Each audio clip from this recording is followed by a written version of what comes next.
Hello, hello, and welcome to Hygiene Elevated Conversations and Innovations. Today we have the distinct pleasure of being joined by Miss Jen Daniels, the hygienist from Utah. Hygienist in our own backyard. So, Jen, thank you so much for joining us today on the podcast. Thanks for having me. I'm so excited. Yes, we're all excited. Okay, Jen, let's get to the introductions. Okay. Tell us a little bit about yourself. Our listeners who don't know you, maybe don't follow you on social media, but tell us a little bit about yourself and what inspired you to pursue a career in dental hygiene. So, like they said, my name is Jen. I go by Hygienist on Instagram.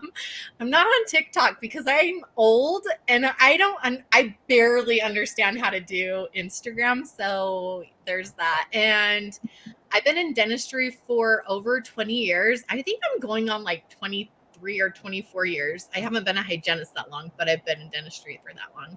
Oh, wow. And I'm married. I live in Spanish Fork. I have 2 kids, and we have a dog. And I don't know what else you want to know. No, that's a great background. That's great background. So tell us a little more. Getting into hygiene, you actually wanted to be a dentist. I did. So I was an assistant for 20 years, and I'd worked in a lot of different offices. I've worked in perio and oral surgery, and I just love everything dental. And once you've done the routine so many times, you're like, dude, I could totally do that. I could totally do a filling. I could totally do all of this. And I'm just like, I should just go to dental school. It looks so fun. I really want to do it. And so I didn't have the money to go to school full time. So I worked full time and just slowly did classes, and it took me forever. And I finally finished all the prerequisites and started interviewing at the dental schools and getting ready to take the DAT. And then they changed the prereqs to saying you needed a bachelor's. And I'm like, oh my gosh, I've been in school for like 20 years. I don't want to do any more school. And I started doing my bachelor's. I think I was doing my bachelor's in chemistry because I had more chemistry classes than I did biology. And one of the girls in my phys class was like, I'm getting ready to go to hygiene school. I'm like, oh, what are the prereqs for that? We're just kind of looking at it. And I had all of those classes done except for micro. And I was like, that would be so much easier and faster to get my bachelor's in hygiene than getting my bachelor's in chemistry, which I hate chemistry so bad. I don't even know how I passed any of those classes.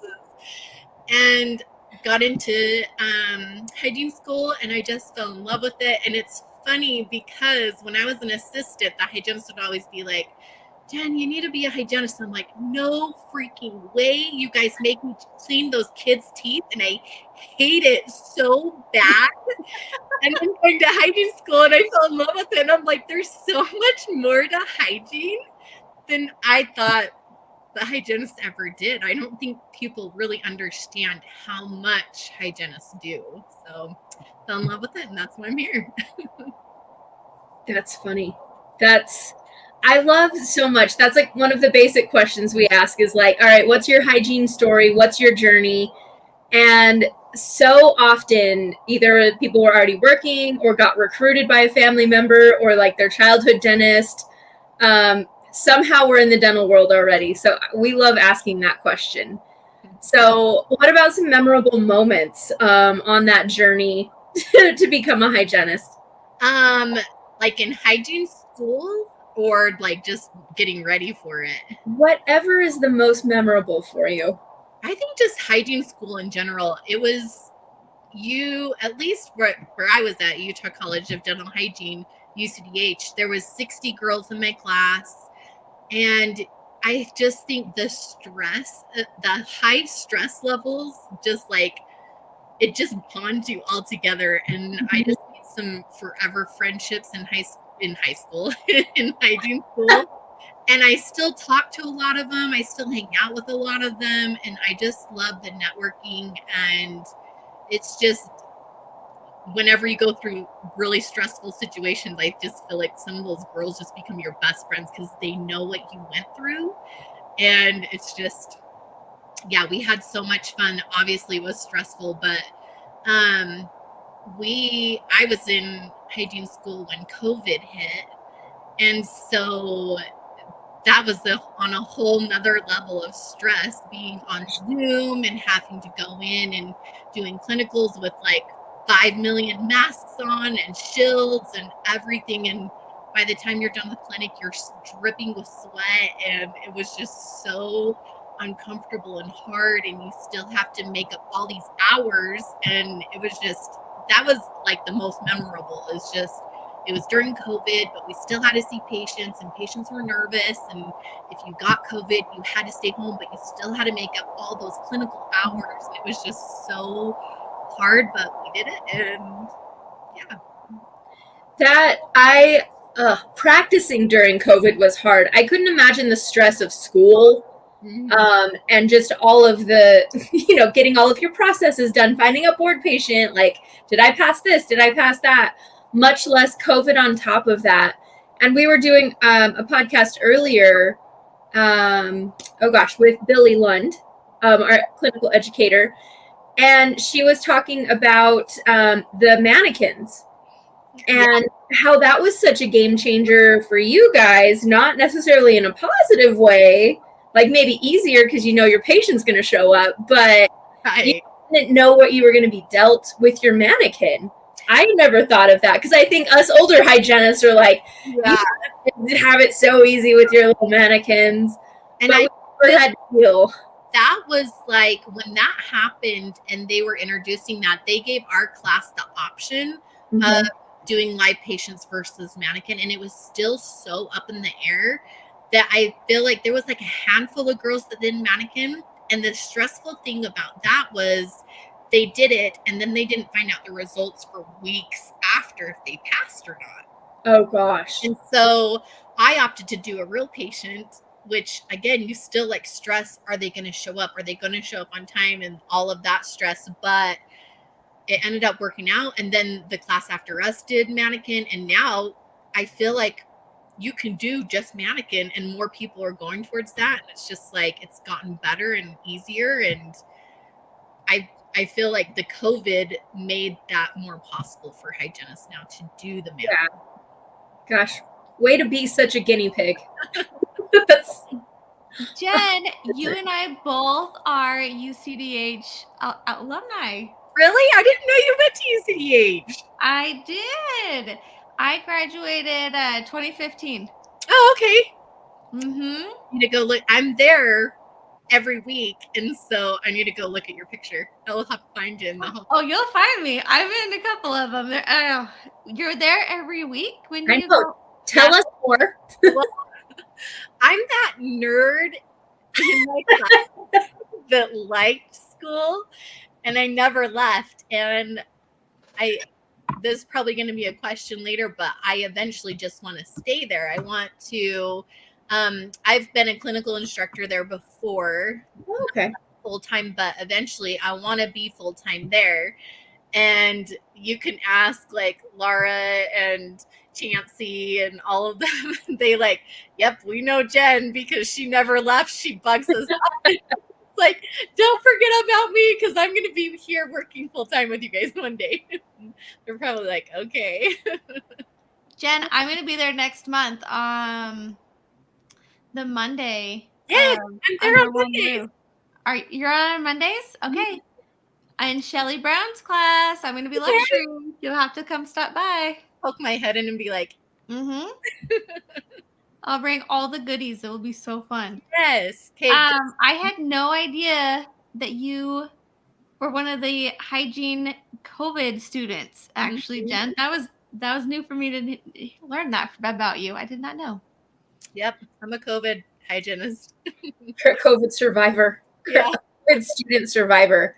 So many things about that. I know. I'm thinking that one difficult thing would have been like using the ultrasonic and like learning it, I guess is what I'm thinking. Yeah, and it's funny because I think we were kind of in the, we were just learning that right before COVID hit. And I remember doing it on a patient and being like, oh my gosh, this is so amazing. I'm never not going to use that. And then COVID hit. And then it was like, you can only use that on patients that are like type 4s. And we had this big funnel that we had to like have the patient hold. Oh my gosh. I don't know why we did it. It was like such a pain in the butt, but it worked. And I still use ultrasonics on every patient. I know I do double hygiene, and my ultrasonic, my doctor broke it. So I'm waiting on a part to come in. And so I had quite an extensive perio maintenance today. That's like a type 3. And he had that sheet calculus growing on all 32 teeth. And it was not my favorite today. Okay, how does a doctor break an ultrasonic? I mean, how did this happen? He bumped it off the table. Okay. Yeah. Well, at least it was him and not you. And you're like, okay, well, it's your, like, you have to buy it. So, well, it's a brand new one. Like, it's 2 weeks old. So, gosh. Yeah. At least it was him and not you. Yeah. So he feels pretty bad, but at least it's just the little, the piece that plugs into the ultrasonic for the handpiece. So we can at least, I think, just replace that. Yeah. So our ordering lady is on it, and it should be here Thursday. It's getting airmailed to me. I don't work Wednesday, so just one more day. One more day. Oh my gosh. Are you sure you're not feeling ill? Maybe. Like KT tape wrapped around your arms. Tell my assistant, I'm at the hospital, you guys. polish extra well, Joanna. Really well. All right. That's funny. So Jen, you are the nerd that goes back to school and just never left hygiene school. Yeah. How did you get involved with the Utah Dental Hygiene Association? Were you involved with SADA, the student, as well? So that was a natural transition for you? Yeah, so I was vice president of SADA in my class. Okay. And so I went to like the little meetings and was like, this is so cool. I love like learning about the legislation, stuff like that. And it was Shelley Brown that was like, okay, well, you should just come and get more involved. I'm like, okay, just tell me when they are and I'll totally be there. And then they started like doing voting on like if you want to be on committees. I'm like, I totally want to help. Just put me on a committee. Just tell me what to do. I'll be there and I'll do it.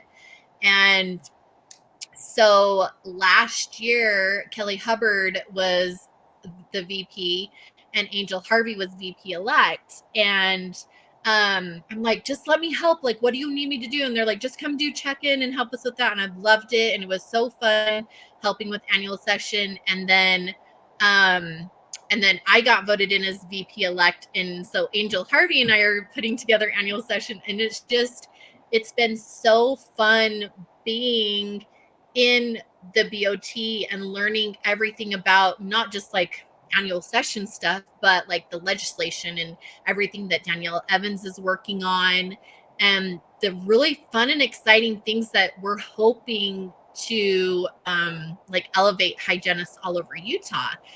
And like going to lobby day and just the things that we can change and advocate for ourselves to be better and working to our full potentials of like, I mean, we learned so much in hygiene school, but we're not even allowed to do any of it. And it's just, that's the things that we advocate for. And I just wish more hygienists knew and were more involved with that. I completely agree with you. I've kind of shared this a little bit more.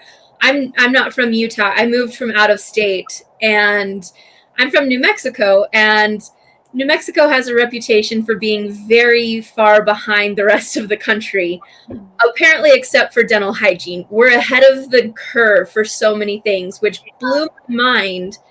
I've been administering local anesthetic since I graduated. Hygienists have had practices, solo practices, since I graduated.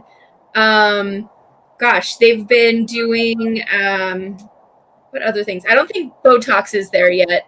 But I have a friend that is opening a collaborative practice. She's doing hygiene, but it's almost like a functional medicine with aesthetics in there. Super cool things. So we're getting her on a podcast. So it surprised me moving to Utah, where Utah is such a forward-thinking state and so business friendly that hygienists are practicing with one hand tied behind their back. That was really surprising to me. And it's interesting too. Danielle was saying, because we're trying to clean up the Practice Act, because our Utah Practice Act, when you read it, it doesn't make any sense. Yeah. And so we're just trying to clean that up and try to work with the ADA, and just things weren't working out. And I think it was our representative that was just like, or one of the lawyers, I can't remember which one she said, but they're like, it's interesting that there's so many licensed professions out there, and hygienists are the only ones that have to be overseen by another licensed professional. And it just blew my mind that I'm just like, why is that? Like, we are licensed professionals. Why do we have to have another licensed professional monitor us and make sure we're not doing bad things? Like, we learn all about this. We're not dumb. We know what we're doing. And yeah, it's just crazy. It is interesting. I didn't know that. I didn't know we're the only ones. Yeah. Interesting. And that's like kind of bringing up the Botox thing, when we're trying to like advocate for us to do Botox, and like master anestheticians are able to do it. Right. Nobody's over them. Nurses, yeah, there are doctors that kind of monitor stuff, but nurses are able to do it. But it all comes down to like how our Practice Act is worded. And when you look at other states that the hygienists are starting to do Botox, their association, they have so many numbers in their association. But Utah, we have thousands of hygienists in Utah, but a very small percentage of those registered hygienists are a part of the association. So when we go to Capitol Hill to lobby for all the hygienists in Utah, I think those people look at our numbers like, you don't have any backing, you don't have any support. They kind of laugh at us because they're like, well, nobody really cares because they're not up here on Lobby Hill lobbying for this. But like, you look at nurses associations, and they're like, there's millions of nurses that are a part of their association. So they're allowed to do that because no one's going to mess with that association. They're like, their numbers are high. Our association, our numbers are so low. Why do you think that is, Jen? I think, talking to like my friends and stuff like that, I think it comes down to they look at the money to be a part of the association, and I think people don't understand where that money is going towards. They're like, well, I'm giving the association this money, what is it going towards? And we're kind of, as a BOT, we've been talking about this a lot and trying to bring awareness of what the association does for you as hygienists. And we're going to have Danielle kind of talk about it at annual session this year, but a big chunk of it goes to paying for legislation. It goes to paying the lobbyists to go and take that to Capitol Hill to lobby for us. I mean, that's his job. He's not doing it for free.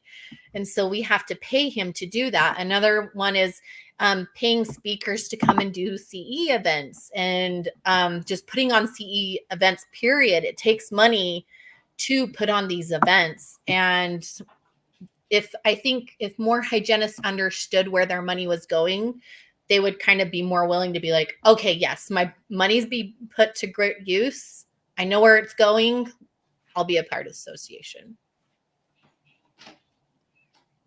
I agree with that. I think more awareness would be perceived well. I think so. And I wish that more people would just come, and because Malia, she's in charge of our UDHA online.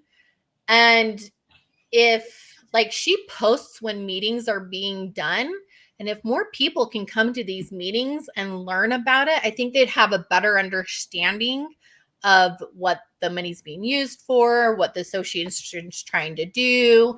And so this year we've just been really concentrating on bringing more awareness and trying to get members to sign up, and just trying to get those incentives to be like, hey, come be a member. It's super important to be a member of the association so that we can advocate for each other, and like, let's let Utah hygienists like practice to their full capacity. Are these meetings in person or virtual? A lot of them are virtual, but one of the really main big meetings that we have is the day before annual session. It's at nighttime, and we go through a lot of the like legal jargon and stuff like that. And anybody is welcome to come to those. We just have to get a number for it. But that's where we like vote in new members to the BOT. And you can sign up for different positions to be more involved. But having people be more involved, like on the legislation side and on the board of trustees, just bringing those awareness, even just coming to the meeting and just listen to what is going on, I think would help too. So those are some pretty big responsibilities for you as like the VP, right? Mm-hmm. So, and you keep saying, is it VOT or BOT? BOT, the Board of Trustees. Oh, okay. I was like, should I know what that is? Like, oh, the bot. Oh, we also get together like today at 8:00, the second Monday at every month, we all get on a Zoom call together and we talk about things that are coming up, things that need to be said and bring awareness to. So like today we have our June meeting with the Board of Trustees. With those bots. With the bots. In your time, even including SADA as well as the UDHA, what is kind of one of the most proud like moments or accomplishments that either you personally or just the organization has had legislatively?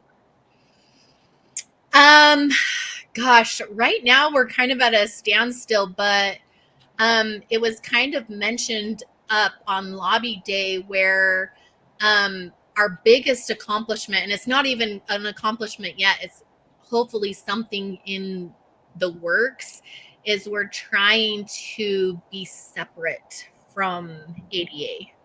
So we're trying to be our own entity and be over ourselves.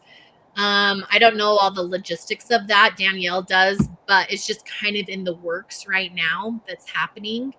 But that's kind of right now what's exciting and what's happening. Yeah. I feel like once that happens, we can be able to do things like Botox hopefully one day.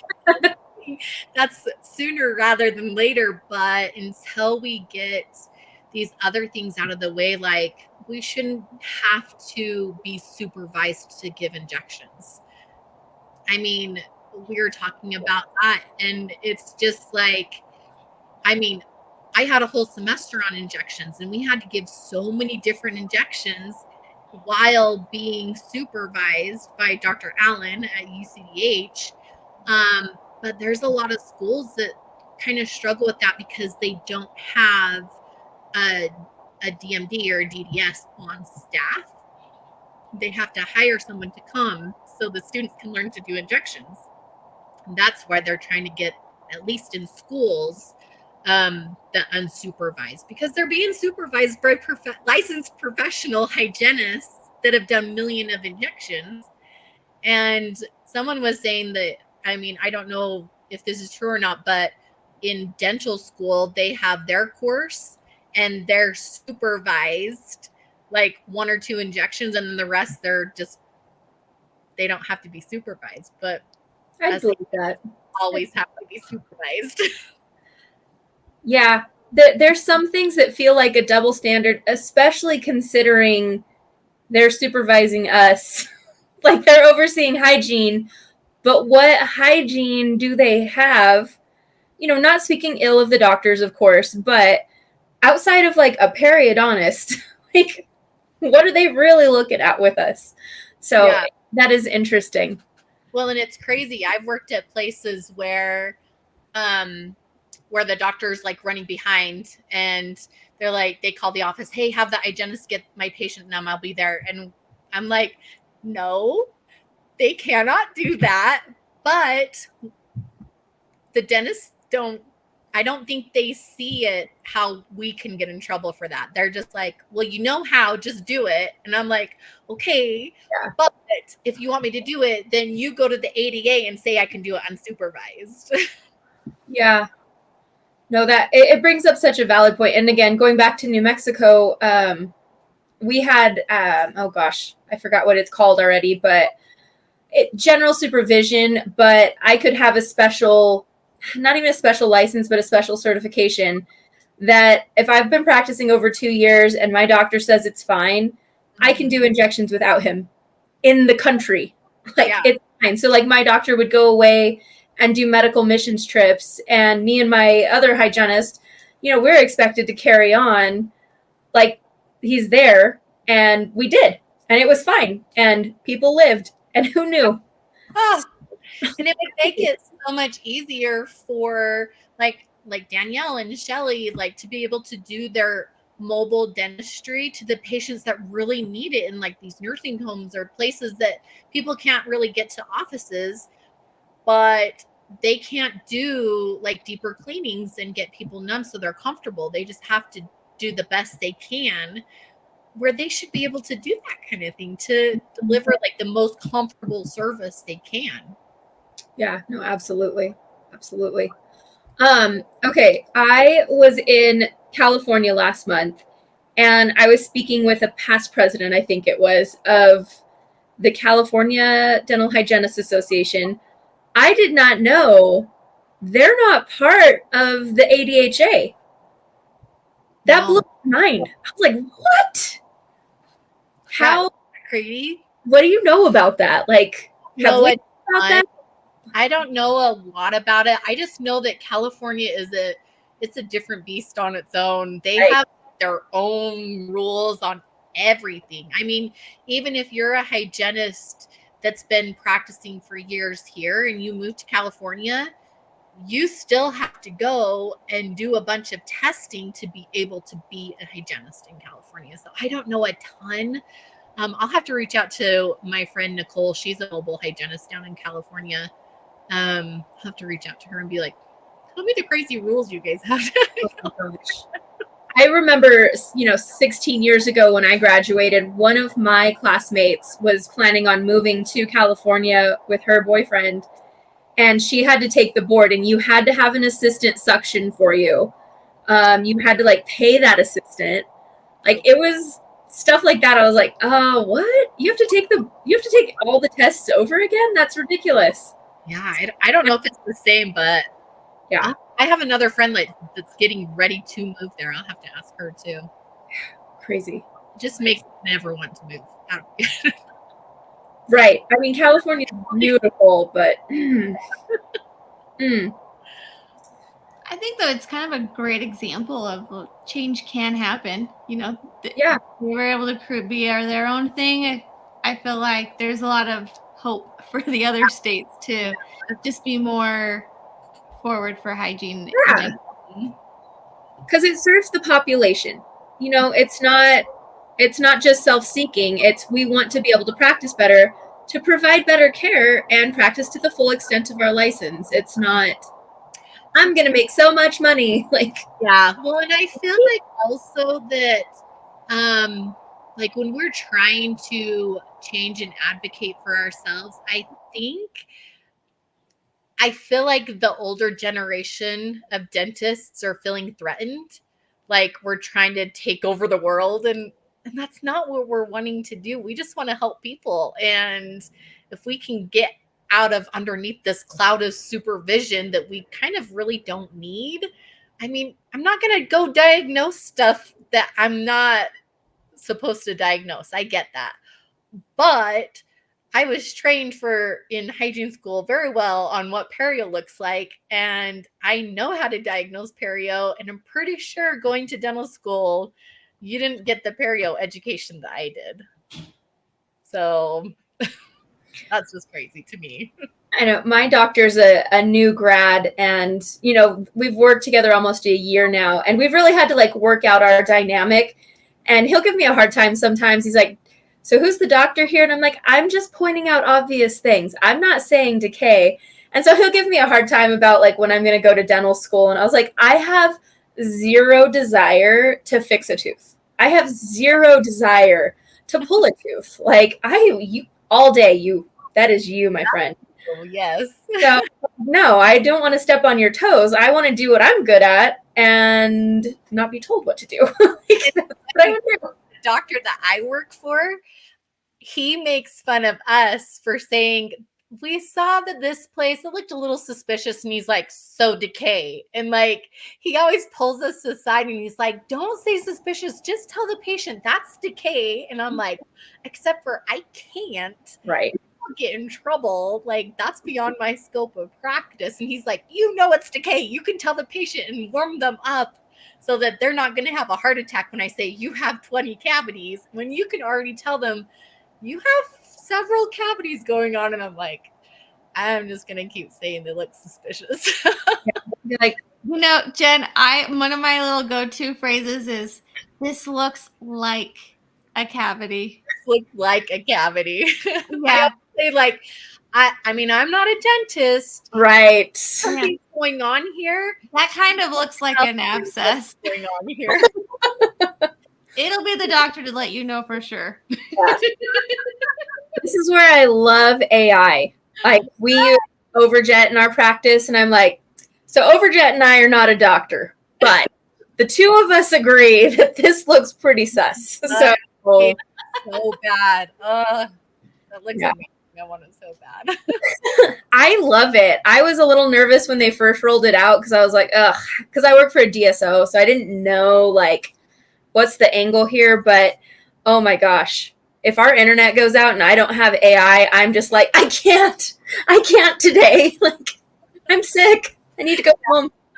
Okay, well, we've got that Bola microphone, right? And we're just say the probe dabs to get all plugged in. I'm hooked on it, and I don't think I can work without it now. I love it. Well, and see, I want that so bad because we had a training that like it's super important to call out your numbers for the patient's benefit. Like if the patient knows what you're calling out, then they can kind of already prep, like when I'm calling out those numbers, if you hear this number, it means that you're expecting it. And so we've started to call out our numbers just for our patient's benefit. And I'm just like, if only the computer was reading these out, like recording these while I'm calling these out, then I just have to remember and go back. Yeah, no, I would love that. Because I'm not gonna lie, I'm notorious for like, I don't need it today. So I do not do every visit. I do every once a year, but some don't tell everybody. But I want it so bad. Yeah, no, I would not mind that at all. That'd be amazing. So did we cover everything, that all the ways that the UDHA supports hygienists and the development of hygienists? Is there anything else that you wanted to touch on? I don't think so. Just be more aware, get on UDHA online and just kind of peruse the site. Make sure you're coming to annual session because we're having Danielle Evans. She's our legislative chair, and she's going to be talking a lot about what's going on. And I mean, I'm super interested in it. I feel like everybody else should be very into it because this is going to be the future of hygienists in Utah. Like, we just need to be so much more involved in legislation. If you want to be able to do Botox, be a member and go to lobby days and just be involved, because the more involved you are, the more change can happen and help us all be better hygienists. When is annual session? Annual session is September 20th. And so September 19th, we do a meeting at the exact same place going over legislation stuff in depth.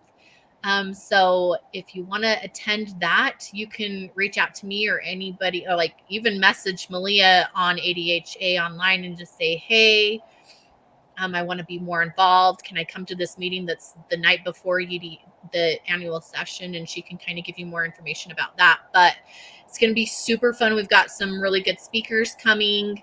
And for the student session, we've got Claire from Student RDH coming to talk to the students, and Hygiene Edge, obviously, because everybody loves Shelly and Jessica and Malia. And I mean, they're all my mentors. I mean, they taught me, except for Jessica. Jessica's clear down in St. George, but we love Jessica. She's amazing. So we have to have them. Yeah, no, I've got to meet all of them. I think Jessica slightly more than everybody else, and they're great. Like, I wish I had them as professors in hygiene school. They feel so blessed that they were my instructors. Like, she was my instructor. I see her every day. I feel so lucky that they were my instructors too. And sometimes I wonder, do they know what a monster they've created? They know how famous they are. Funny. I know we were at the UDHA conference last year. Joffrey and I, Hygiene Elevated had a booth there, and we were selling apparel. We were promoting our podcast, and like, it wasn't a small thing. Like, there were so many vendors there. We didn't know what to expect because we hadn't been before. And so it was a very well attended event, and definitely worthwhile. Like, we got to see the speakers, and I was like, oh, dang it, I wish we could have gone inside. But you guys had it set up really nicely, where people could kind of rotate through, and we're in different groups doing vendor time versus CE time. And so it was a really interesting setup. So we're doing the same this year because it went so well last year that we're keeping it the same, and it was amazing last year, and we're hoping for just as good as a turnout as we did last year. So. Yeah. And Sonicare, I'm just throwing this out here for anybody's listening. The first, and I haven't really told Malia this yet, but Sonicare has wanting to sponsor the event. And so the first, I believe, 100 people to sign up for annual sessions getting a free Sonicare. Woo! Out there. So go register for annual session. Well, does that apply for vendors? Yes, of course. You're a licensed RDH. Go sign up. Oh, I'll put it done. I think my husband's Sonicare battery is like giving out, and it is 3.5 years old. So, I mean, it's about time. You need a new Sonicare. I have to. We're a Sonicare household. Yeah.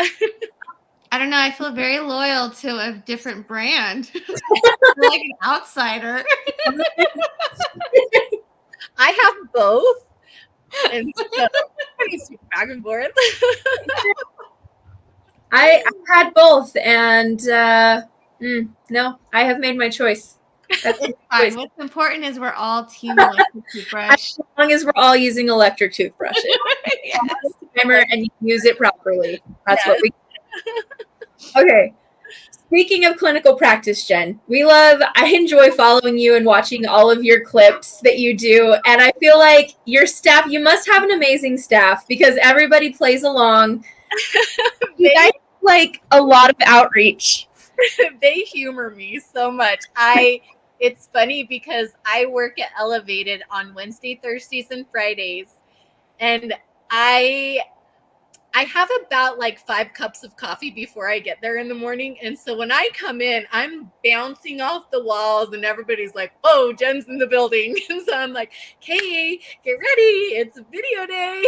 So actually, Dr. Larson, I make sure that he's only just in a couple because he's like, okay, calm down. But he always laughs at me. I feel like I'm a funny person, and that's my goal in life, is to make people smile. And so if I can make a fool of myself and make my coworkers join in every once in a while, then I'll do it. You need that. You need that person that like brings a fun energy to the office. Otherwise, what do they have to look forward to? Exactly.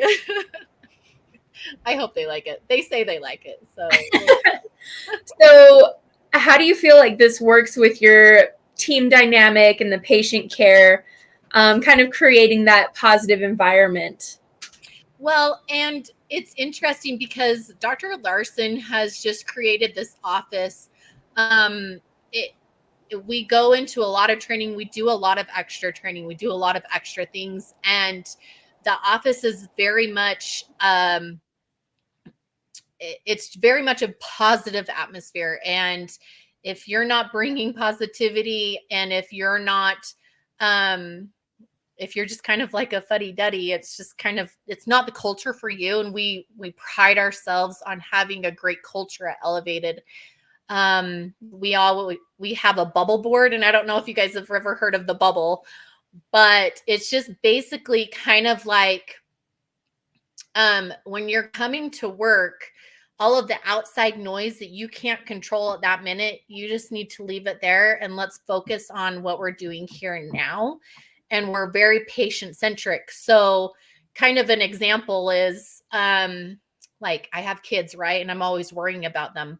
But if something's happening with them and I'm at work, really, there's nothing I can do about that situation while I'm at work. So I can't worry about that. I have to push that out of my mind, and let's concentrate on this patient and make them know that I'm 100% focused on them and not my children, or like something else that's going on in the world.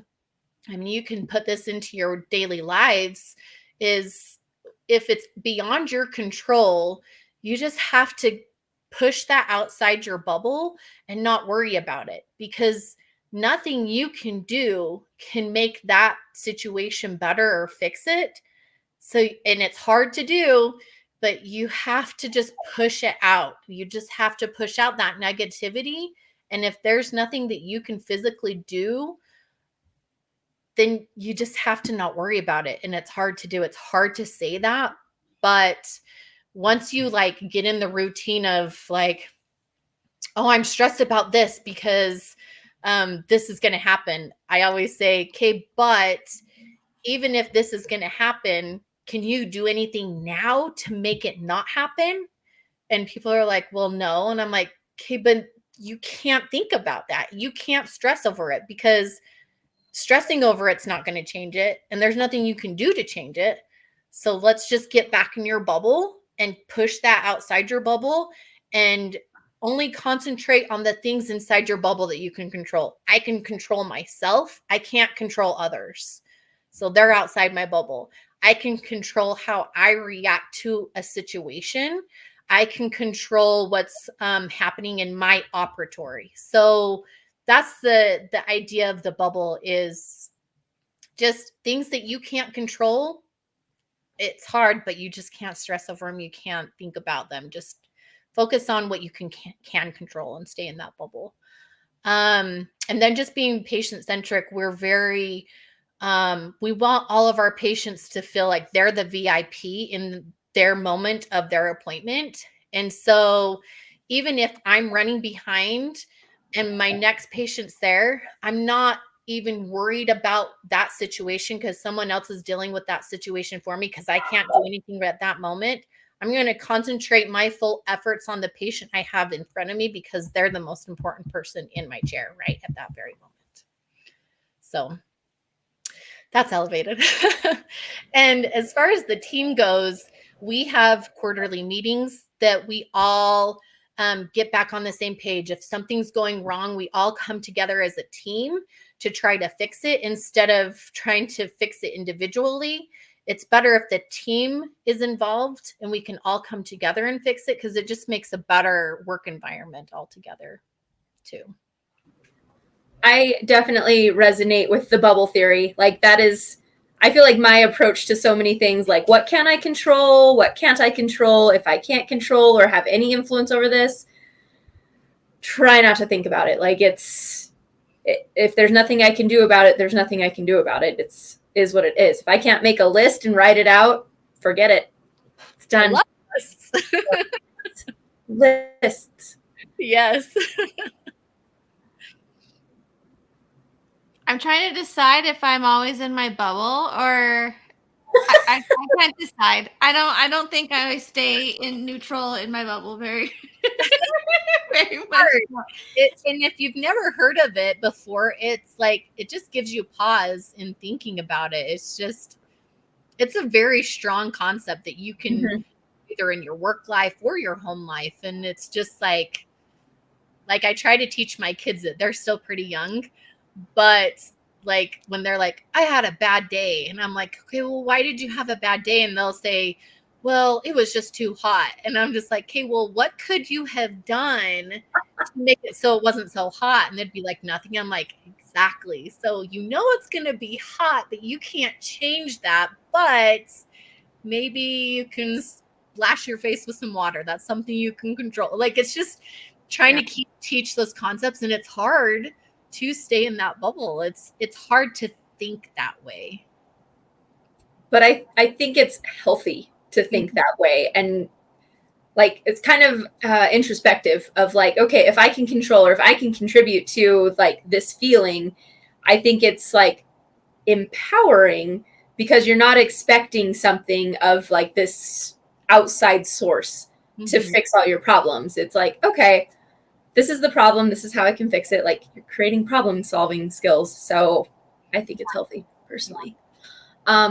Obviously, Joffrey and I, as we are Hygiene Elevated, we're about things that are elevating. So I love your office name very much. So you're perio primarily, correct? No, our practice is in Highland. And so we don't get a ton of perio patients. Most of our patients are actually pretty healthy. So I don't practice only perio. Mostly okay.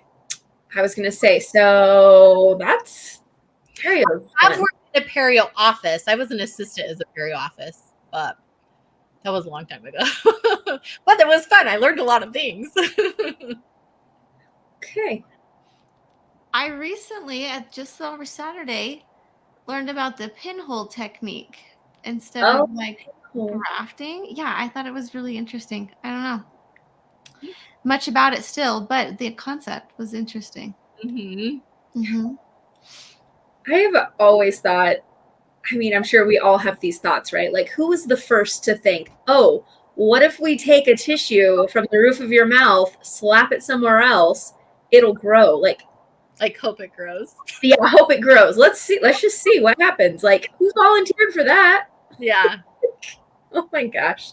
It's just crazy to think how, and this goes along with continuing education. This is why I'm always like so an advocate for continuing education, because when I first started in dentistry, my very first office, he didn't even have a developer.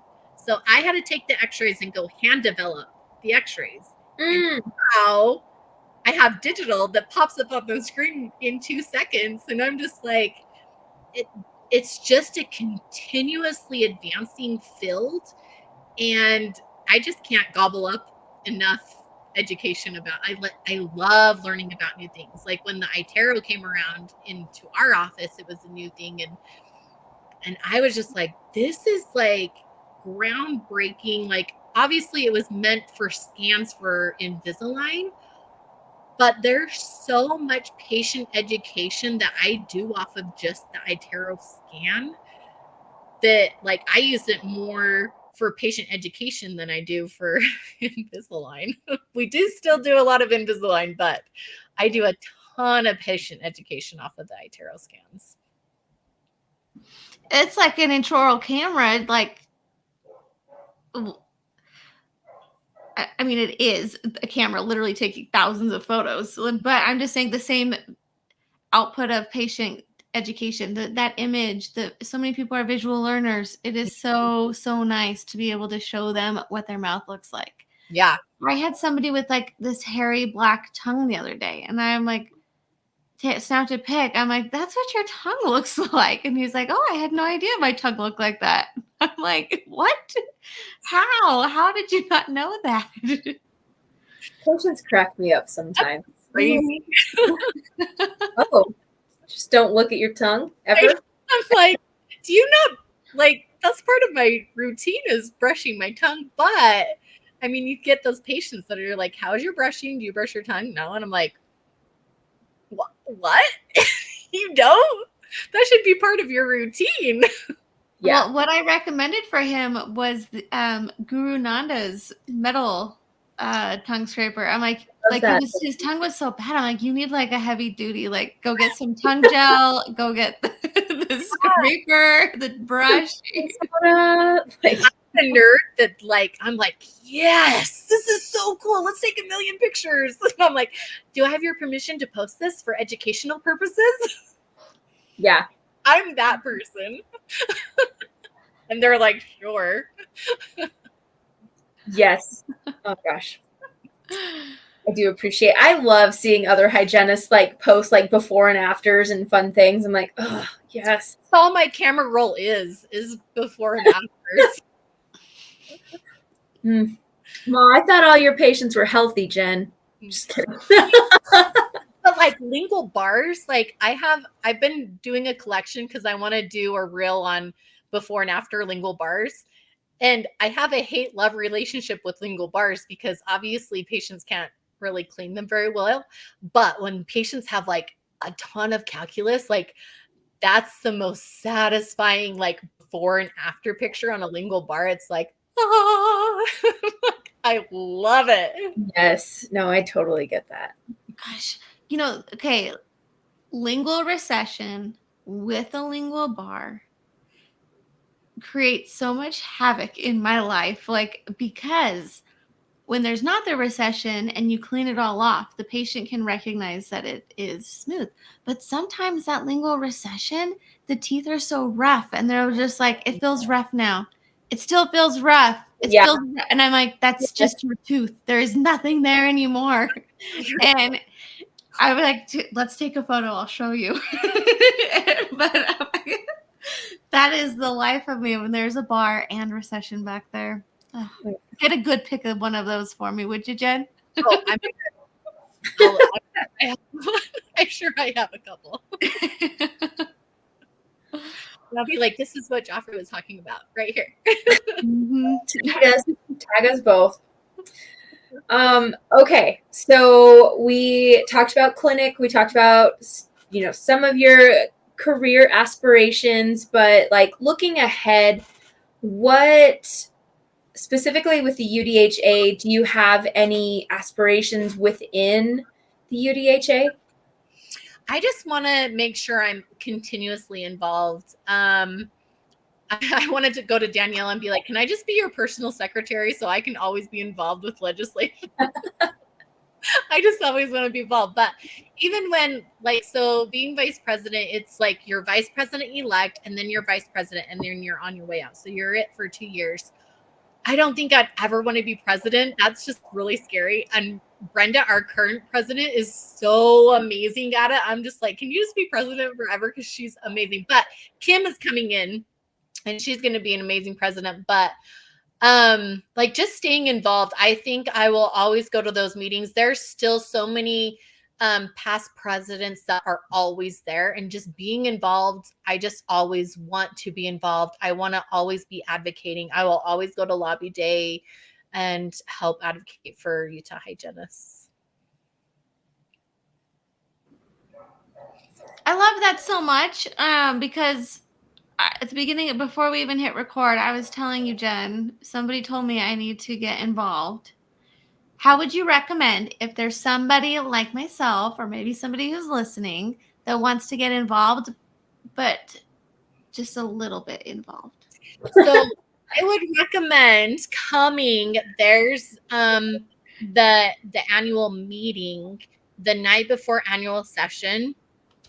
And I can send out more information on this. We just need And that's September 19th, right? The legislative meeting. That's okay.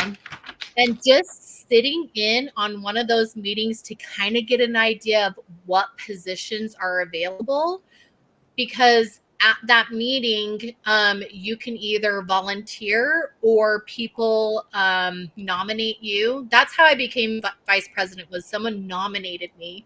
I don't know who, but I'm so glad that they did, because I'm so grateful for this opportunity to be this involved. But then you can kind of see what's going on and the different positions that are available. And then you can kind of decide where you want to go from there and just be like, hey, I want to be on this committee. So like this year for annual session, we're looking for people to help us like with chicken and stuff like that. So you guys like, well, oh, you that guys, sounds minimal. are you guys I could make a commitment like that. Yeah. So like just helping with check-in, like you guys can set up your booth and then just help with check-in. And that would be like on the check-in committee, and just starting to be on committees, helping other positions, because there's so much to do. And you can just help with these committees and then just kind of decide, okay, I want to be more involved on this side of it. I want to be more involved on this side of it. And then that's how you can kind of get into a position. Okay, I'm going to be marking my calendar for September 19th and 20th, and I'm going to elevate my game here and be more involved. Yes, and it's about time. I am a member, and yay! And so it's all going in that direction now. So I think it's great. Yes, it's awesome. It's fun. I like doing it. We support our profession in so many avenues, and this is one that our master board is missing. So, yes, you can totally be a member. All right, Jen, anything else? Anything you want to share with us about your future endeavors? You talked about wanting to be full-time at Utah College of Dental Hygiene. Anything else there? Yeah, I eventually want to be I want to teach an actual subject, but in order to teach, you have to be a full-time CI. And so I'm finishing up my master's program. I'm in my last, it's funny, Angel Harvey, the other VP, we're kind of like in the similar spots with our master's program. So we're kind of like, we're going to graduate together. But the main goal of me getting my master's was so that I can teach at UCDH. But I have to be a full-time CI. So the second I am done with these crazy capstone project classes, I'm going to start CIing full-time so that I can teach. Okay, wait a minute. Do you have to have your master's to teach? I don't think so, but at UCDH, I believe you just have to have a higher degree than what you have in order to teach. And so I have my bachelor's in hygiene. So, I mean, there are teachers there that don't have their master's, but I had already started my master's program because I thought that was the case. And I'm just like, I've already started it. So do it. Who are you doing your master's through? Western Governors. Oh, okay. What are you getting your master's in? Oh gosh, it's a big long thing. If I click off of this, is it going to take me off my face? Because I put it in the notes. It's called, I got to find it now. It's a big long word. Oh, here it is. Masters of Science, Learning, Experience, Design, and Educational Technology. That rolls right off the tongue. I don't blame you for not having that just like let it go. Like, it's learning about education, something, and technology. Like, that kind of Nice, because that's a fairly broad title. So it's like, Okay, say that one more time, Jen. Oh gosh. Okay, here we go. It's called Masters of Science, Learning Experience Design, and Educational Technology. okay. It's really hard. And Angel and I are about like every time I go talk to her on Mondays, we're like both like, oh my gosh, because we're on our last 3 classes. Yay. It's like, oh, can we be done yet? Congratulations. That's going to be such an accomplishment. Yeah. And then my husband says, you are done with school. You're never going to school again. And I'm like, okay. No, but then what am I going to do? That's what I'm like. What else can I like? I'm not going to go get my PhD. I'm sorry. I'm just not. This You is say like, that now. I promise. Okay. We'll see. He doesn't believe me. I'm like, I promise I'll just do continuing education from here on out. Jen, you're an absolute sensation. Like, the joy of life radiates off of you. Yes. And you're just incredible. I hope you know how incredible Oh my you gosh. are. You have your family, you're working on your master's, you're involved in the UDHA, you work, you teach. Like, wow. Yeah. Wow, Jen. Oh, thanks. I try. It brings all while staying in your bubble. Like, wow. it's the 5 to 10 cups of coffee I have every morning. Gosh. It keeps me going. Well, we've enjoyed having you here tonight so much. We always close with the same 2 questions. So I will ask the first one. Okay. What piece of advice do you wish you could go back and give yourself as a new grad? Gosh, I don't know. That's hard for me to answer because I feel like UCDH was so, I say brutal. It was so hard. But thinking back on it, they prepared us so well for the real world that I'm just like, I don't know how better, more prepared I could have been, because they just grill you on everything. And so it kind of helped that I had dental background anyways. Mm-hmm. But like just going in my first day as being an actual hygienist, I was completely comfortable. I was confident. I guess I just want to say, like, just having more confidence in myself, like I can do this. But like once you've been in private practice for like a month, it's like you've been doing it forever. So but yeah, I don't know. That was a hard question because I just felt like the education that I got at UCDH was really good. That's what I've heard. I really like that program. Not biased at all. Well, I've heard great things from every graduate, so. All right. Last question. What piece of advice do you wish you could go back and give yourself as a new grad? Just don't stress. Well, and it's just like this semester, like preparing for boards is so stressful.